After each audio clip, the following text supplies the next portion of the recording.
Greetings, viewers all over the world. Welcome to Live with Chatufa. We have been hearing the story of the South African model, Chidimma, who has caused a lot of controversy in South Africa, with quite a lot of people coming out lambasting her, especially on social media, after she came out as a finalist in the South African model. The young woman being born from a South African mother and a Nigerian father has caused quite a stir with people that were coming with xenophobic attacks on her, some not calling her not a South African and not fit to stand or to represent South Africa on the international platform. This has really become a very thorny issue, to the point that the issue has been now being started to be talked at national level. But looking at it, you'd really find that it is so unfair, the way that some of us, especially our black people, the way that we think. I think somehow to some extent we are still very, very biased. You know, when it comes to white people, like what many people were saying, white people are never questioned about their identity. They are never questioned about their nationality. They can stay in a country and peacefully. But when it comes to us black people, we are always on each other's necks. I don't know when we are ever going to recover from this. People have been talking about the very various people in various scenarios of people that have a father from one nation and a mother from the other, and not this being not an issue at all. We have people like Barack Obama. Barack Obama happens to be of a Kenyan father and an American woman, but we've never ever heard of noises being made about Barack Obama not being American. And Obama indeed is even managed to become the president of America without any noise, without any issues. We have seen people like Trevor Noah. Trevor Noah is loved so much in South Africa, and South Africans identify with him so strongly. But his mother is South African, while his father, I think his father is Dutch or something like that, if I'm right. But still, he is 100% a South African and is loved. I can give many and many examples. You see people that are playing, if even the rugby, like what Malema was saying, many of them you find that they are of parents that were expatriates who came into South Africa, and they, settled there and ended up, having their own families within South Africa. But that does not become an issue. We have many, many presidents that are also of some origin that comes from outside. For example, Zimbabwe has never had a president who was 100% Zimbabwean. Robert Mugabe, origins from Malawi. Emerson Mnangagwa, origins from Zambia. You see, these are some of the things, but these are people that are already in the places of power and are controlling things. And this is exactly what we are seeing happening. And when we look at many, many people again, I still remember one of the very people that makes so much noise in South Africa about xenophobia, who is Gayton McKenzie, is also said to be somehow originating again from Zimbabwe.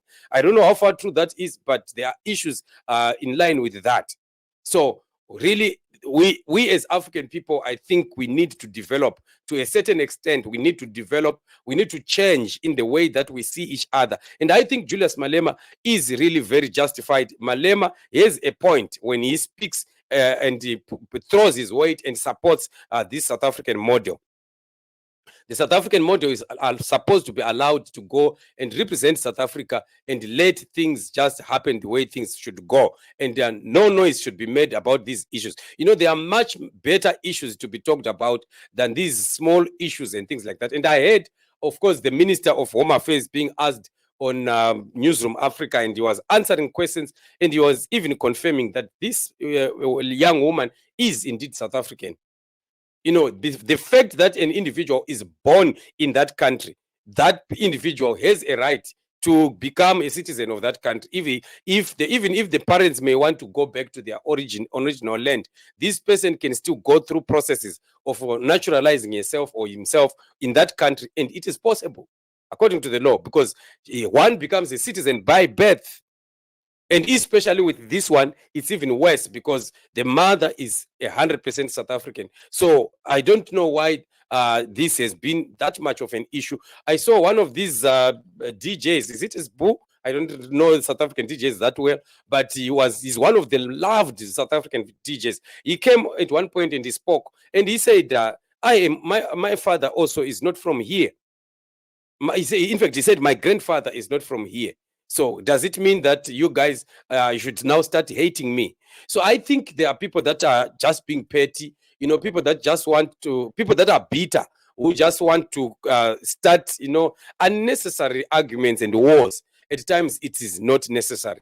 Let the woman represent the nation. The young woman is just innocent. She was just born a baby in that nation, and she does not deserve to have such kind of attacks coming to her. Especially, she only knows South Africa as a home. She was born there, she grew up there, she went to school there, and only today that she joins the beauty pageant, then she has to be attacked and told that she's not South African. It is very, very unfair. And our South African people, I think, and our own black people, I think we really need to do better when it comes to how we see each other. I think black people, naturally, we've got this problem of self-hate. It's self-hate, really, where we hate each other to the point that we just want to bring up issues. White people, they don't do that to each other. They don't do that to each other. They really, it's very, very easy for a white man to relocate from South Africa and want to go to stay in France and naturalize there, or to go and stay in Britain. It is so easy for them. They'll be simply received there. Before you know it, they've already processed their papers and they are already in there. So this is some of the things that I think drove us back as African people. Because when you look at the issue that happened with America, you'd find that America is a nation of races, multiple races. You find there are Chinese Americans, there are Japanese Americans, there are Black Americans, there are Indian Americans. You can find literally every kind of race or tribe in America. This is why America becomes great, because it has all the people that can do quite a lot of things, a lot of skills and expertise that is all centered in one place, and that's what makes America a great nation. And I think that really the issue of the xenophobia and hate must just die if Africa is supposed to be developing. In fact, we are supposed to be talking about thinking of how we can make Africa great by creating the United States of Africa. Just like other countries have become united. We've got all the European countries in the European Union. We've got United States in America. They are all combined and they are putting their resources together and they are becoming better. They are developing. But when it comes to us Africans, we fight even for cows that cross from one village and graze in the other village. That's myopic. I think we really need to do better. We really need to improve more than that. So Malema, I think, is 100% correct and 100% right. I just want us to hear what he had to say concerning this very issue. Today, you look at a fellow African, you listen to the pronunciation of a fellow African, you listen to the name and the surname of a fellow African, and by that you isolate them. You look at them and say, these are not South Africans, these are Nigerians, this can be Miss South Africa, this can be that. Viljoen can be a player of rugby, South Africa, and get celebrated. No one will dare to question, where does this surname of Viljoen come from? Because we've been made to celebrate that which looks down at us. Today, that's a very powerful statement. Very, very powerful.